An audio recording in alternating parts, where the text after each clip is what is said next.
Welcome back to My Dad Watches The Bachelor. I'm Meredith, and I'm here with my co-host, my dad. Hello, Meredith. How are you today?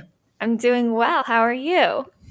I'm doing well. I got through last night's first episode, even though it was on at the same time as my beloved Braves were playing playoff baseball. So I'm a conflicted man. Wow, I didn't even know that baseball was happening, let alone playoff baseball. So that's news to me. Well, I guess if it's pandemic pseudo baseball, but it's still baseball. Yeah, well, I guess you'll take what you can get, which is how I felt about last night's episode. Well, it was the first episode, as you have trained me, it's always sort of a strange episode with people coming out of limousines trying to make some sort of impression. Well, I didn't even understand the limousine. If they're all staying at the La Quinta Resort, why can't they just walk over to wherever Clare is? I was getting flashbacks to Clemson football's incredibly embarrassing entrance every game where they get on a bus and ride to the other side of the stadium to touch a rock and run down a little hill. It's just like embarrassing. Like these guys can walk to the other side of the resort. It seemed a little wasteful to me. And I got the sense that maybe like there were several of them in the same limousine and they just took turns coming out. Is that sort of the impression that you got? Yes, well, that's normal. Usually Okay. there's like 5 or 6 people in the same limo. Okay. Okay. Well, when we do this, we're assuming that people are not totally relying on us to watch the episodes. So, did you did you find any highlights or lowlights in last night's episode? Yeah, let's start on the high notes here. I quite enjoyed watching Claire's men get COVID tests, and I don't know if that's weird of me, but I just found a lot of joy in it. Like, I've gotten the COVID test done once, and I really didn't think it was that bad, very comparable to a flu test. And these men were being kind of babies about it, like tearing up, looking like they were crying, freaking out about it. But I enjoyed getting to see that side of the show, which is something we've never seen before. Well, good that you're sharing your sadistic side. So I've not had the COVID test, but it looked like they really are jamming something into your brain or something. So, but I agree with you, and as a dad with 2 kids, I'm always pretty sensitive not to be too whiny, and that I've never been through childbirth. So yeah, these guys seemed a little bit wimpy. Yeah. So other than that, my other high was Blake Moynes with the first kiss. I thought it was like very unexpected that Claire kissed this guy last night. And the reason that she kissed him is that she explained that after the season got postponed, he was the only guy to reach out to her and check and see if she was okay during quarantine, which is technically breaking a rule. And so he was willing to like risk his spot on the show just to check in on her. So I I think that Claire was just giving him like a thank you kiss, but then I'm also part of me is thinking that maybe she likes a little bit of a bad boy that's not too bad, breaking the rules a little bit for her. So I didn't expect it, and I thought it was a high. Well, I actually had that sort of as a highlight too, in that in that I struggled to find highlights in this show, but that seemed like a nice moment. Now, I will say I thought it was strange that if that's truly breaking the rule and everything is being filmed, just by her saying that, is that at some point did they say, hey, by the way, you broke the rule, you have to leave because you broke the rule. She really wanted to keep him around. Might she have sort of done it more on the down low as opposed to making a big deal out of it? Well, I I don't. think that since he's already there, has already gone through the quarantine and the COVID test, like he's there to stay. And I think if Claire wanted him there, they're not going to kick him out because of that. But it leads me to a bigger question of, is it really true that Blake Moynes is the only guy to reach out to Claire during the quarantine? Because if what we've heard is true, and the rumor mills that Claire finds who she wants to be with after 12 days, like the only logical explanation for me was that she was talking to this guy for the quarantine, like beforehand. She had to have talked to this guy, otherwise, like 12 days, that's insane. And I don't I'm not sure that Blake Moans is this guy that she ends up with. And so it's like, did other guys reach out to her and she's just lying? Or maybe she reached out to other guys. And so she kind of used that little nuance to say that he was the only one reaching out to her, but she reached out to other guys. So I thought that was interesting because I don't believe that Blake is the only guy she was talking to during quarantine.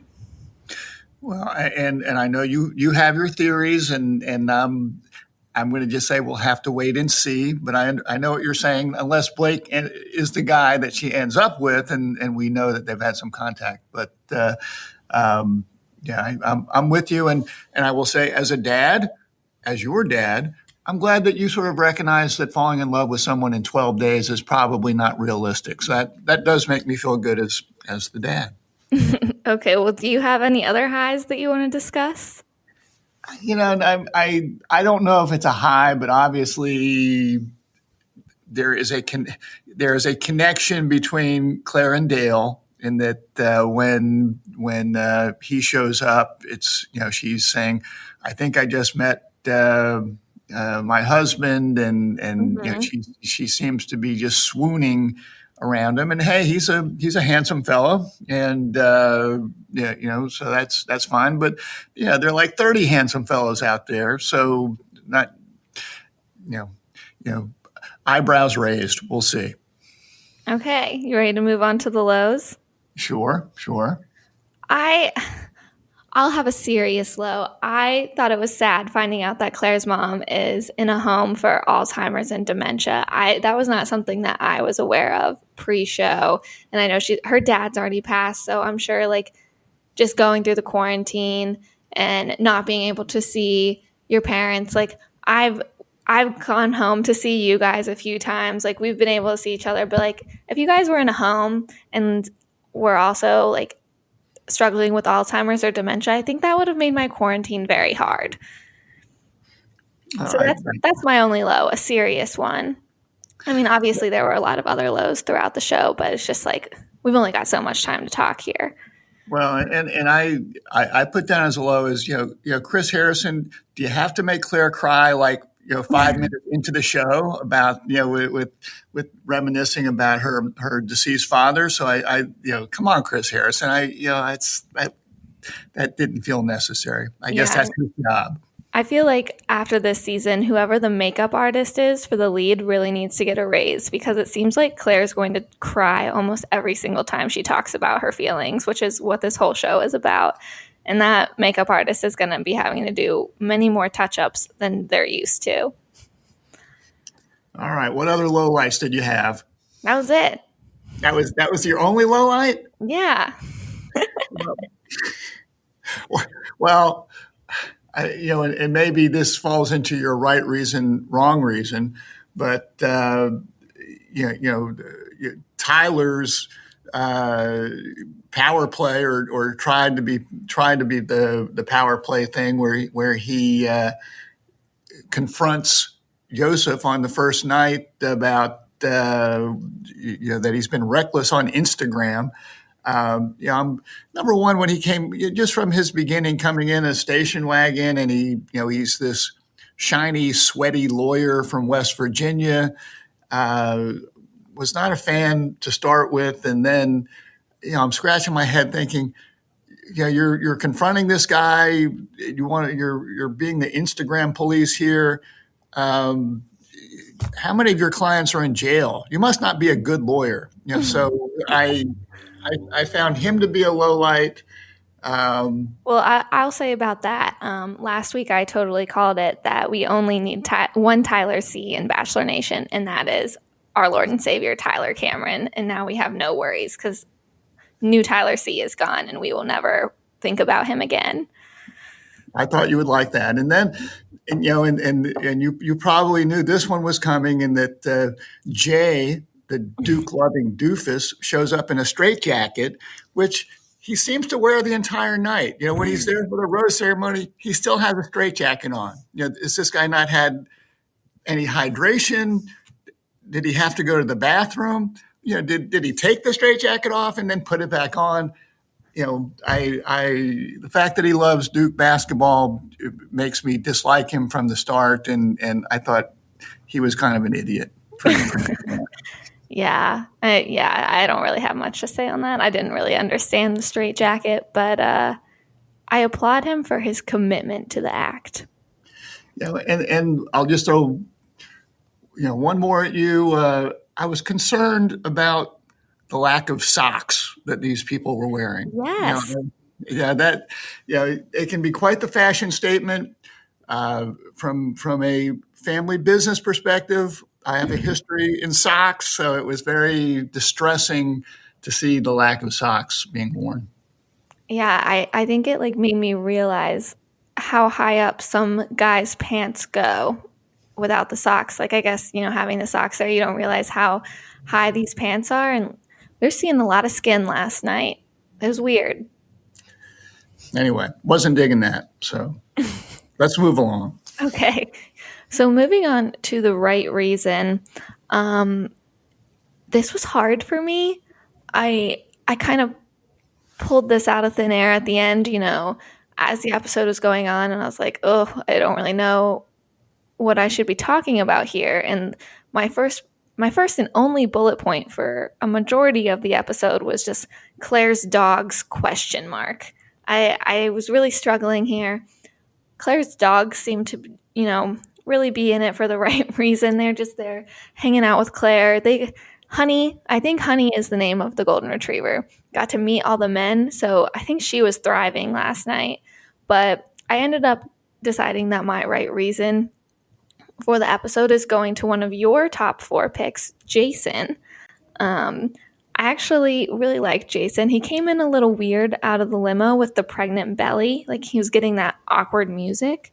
But once we got the flashback of how Claire came out of the limo for Juan Pablo's season, also with the pregnant belly, it made more sense, which was something that I didn't remember from 7 years ago. And they also seemed to have a nice conversation as the night went on, and he got a lot of screen time, and he seemed like a very genuine guy. So I applaud you for that top 4 pick. I think it's a good one. Well, and I think that he was the former football player that's had concussions. That he needs to get married. He's going to have someone to take care of him as he gets older. And like you, I struggled. I'm skeptical that any of these gentlemen are there for the right reason, and I'm skeptical that this is the right way to find the love of your life. And I think that the results from previous seasons demonstrate that it's very unlikely that these people will stay together. The other person I thought maybe is there for the right reason, I sort of liked Easy. He seemed like a nice guy. Seemed to sort of be enjoying himself, and making the best of the situation. So I sort of liked Easy. I can't say he's there for the right reason, but he just seemed comfortable with the situation. I also liked Easy. That was a bit of a wild card for me. I did not expect to enjoy him as much as I did. So I agree. Should we just say the rest of them are there for the wrong reason, or do you have some specifics? Well, I don't have a specific guy I want to talk about. I think the wrong reason here is the producers and editors of the show last night. So at the beginning of the show, when we do a recap on Claire and we see her in Juan Pablo's season, telling Juan Pablo off whenever he doesn't propose, and we see all of her exits from Bachelor in Paradise. But do you know what we don't see, Dad? What do you not see? We do not see any clips, not a single shot, no single second of anything from Winter Games when Claire got engaged on the freaking show. It's like they're just pretending it didn't even happen. We know that Claire Crawley got engaged to a Frenchman named Benoit on the reunion show of Winter Games, and they're just acting like we never saw that whole show. What? It seems like a questionable choice to me. Like, we all watched that season. You can't just pretend it never happened.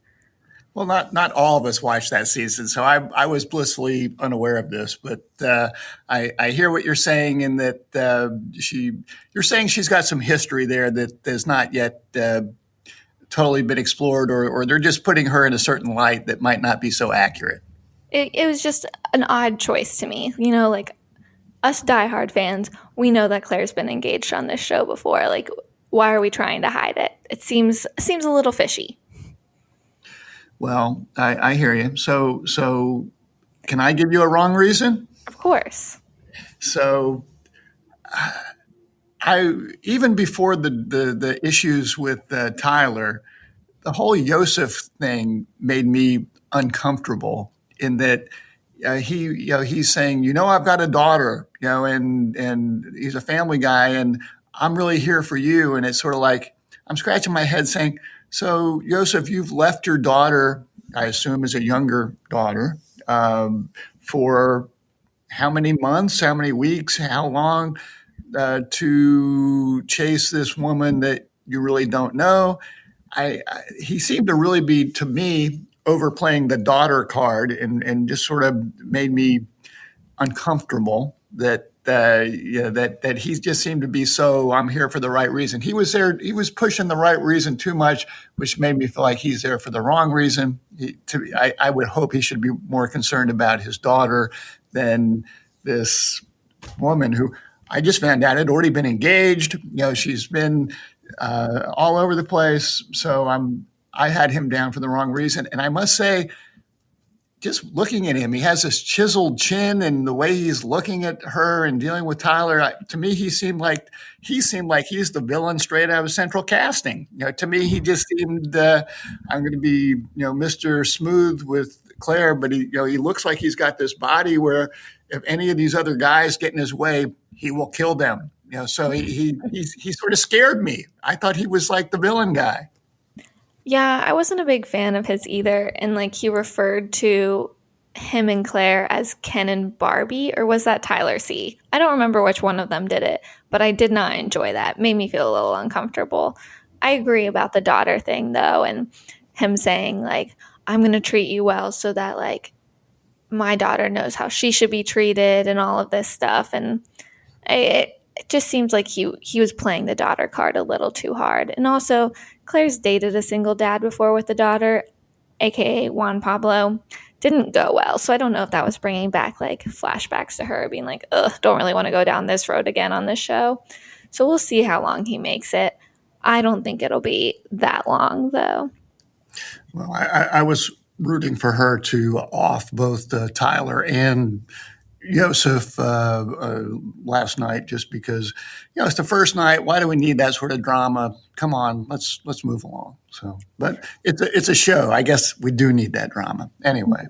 So speaking of you thinking that he's the villain, I wanted to check in on the picks that we made last episode, because all of our picks, every single one, from first impression rose to villain to top four, all of them made it through episode one, and I am pretty proud of us. And I know that you think that Yusuf, I'm still not sure how to say his name, is a good villain pick after episode one, but I still feel very confident in both of our villain picks of Bennett and Kenny. I just want to take a moment to talk about Bennett. Pulls up in his Rolls Royce wearing a man scarf. This guy looks like a total doucher. Like, I just feel so good about this villain pick. I knew it was in his face. He seems terrible. And Kenny also seems terrible. He wore a t-shirt night one. Was he the one with the dog T-shirt? Yes. Yeah. So like, please pet my shirt and feel my chest, guy. Mm-hmm. Yep, Yeah. exactly. So I feel like we're doing well with our picks. Our first impression rose, Chasen did not get it. Dale got the first impression rose from Claire. We do believe we'll be getting another opportunity for maybe Chasen to get it from Tasha in the future. So we're not out there yet. And our top four did well. Well, I was sweating it a little bit, but they all made the initial cut, so that was refreshing. That was nice. Yeah, so we're doing well so far. I'm very proud of us. So the last thing I want to talk about is my MVP of the episode. And you touched on it a little, but I think there's a very obvious MVP, which is Dale. Claire met him getting out of the limo. They have their little conversation. He walks away and she literally says, "I think I just met my husband." Like right after meeting him, he got the first impression rose. Like that's a lot. Night one, which also, going back leads me to believe that she's talked to this man before at some point. But if like Claire assuming that she just met her husband right after meeting him and giving him the first impression rose doesn't make you the MVP of the episode, then I'm not really sure what will. So the Meredith MVP pick is going to Dale. Can't argue with you about that one. He seemed to be the obvious standout, at least as far as Claire was concerned. So can't argue with you there. Good pick. Can I end this with some of my fatherly advice? Yes, please wrap us up with some fatherly advice. Okay, so here's a little fatherly advice. Number one, Tyler, the whole tattletale thing. Come on, it's the first night. If there was somebody that was in danger or some really serious information out there, okay, but Tyler's just trying to, I guess, make some sort of impression, and totally backfired on him. Don't go out there and be a tattletale. Not cool. So that's not good. It's okay to wear socks. You can make a fashion statement, by wearing socks. So, one of the good things about being a dad is that at some point you don't worry as much about wearing tight pants and all that stuff. You're a little more comfortable being comfortable. So, it's okay to wear socks. You can wear pants down to your shoes. It's okay to do that from a fashion perspective. But on a little bit more serious note, I will say that at the beginning, Chris was obviously trying to make Claire emotional, talking about her father, and it sounds like her father taped a DVD for her to watch at some point in time. And they talked about the dad and her father's advice of being proud that she just shows up and keeps trying, and I will say that resonated with me a little bit. And I suspect I've said this to you before, but I'll say it again, that in my experience, success is made of 50% showing up, 40% giving a damn, and then really just 10% about how smart you are. But if you show up and care, you can go a long way. So that's my dad advice, and I'm always feel good that I know that you, Meredith, you show up, you care, and I think you got the 10% brains too. So I know that you're going to go a long way. Wow, thanks, Dad. That was very sentimental. When Chris was sitting down with Claire, talking about her dad and saying that her dad would have been really proud of her if he had been here, I was thinking, if this was me, my dad would be rolling over in his grave if I were in her spot. He would hate this. Well, you're exactly right, but fortunately, I'm not in my grave. So, I would be able to hopefully keep you from going on the show, or at least tell you that there's no way in hell I'm letting those cameras in my house. So, forget about that last "Bring them home to the family" episode. Oh, okay. Well, I think that was some very good fatherly advice. A nice mix of fashion and sentiment. It's what we really love to hear on a nice Wednesday morning. That's why I'm here. All right. Well, do you have anything else that you want to get off your chest for episode 1? I think we've done enough damage here today, and I assume that the next episode is Tuesday evening. They're not like doing we're going to throw 3 episodes out this week that I have to watch. No, I think next episode is Tuesday evening. I guess then we'll be back here next Wednesday. Yeah, so join us next week while we talk about episode 2 when Claire goes on her first dates. And you'll get to hear all about those from the right reasons and my dad's.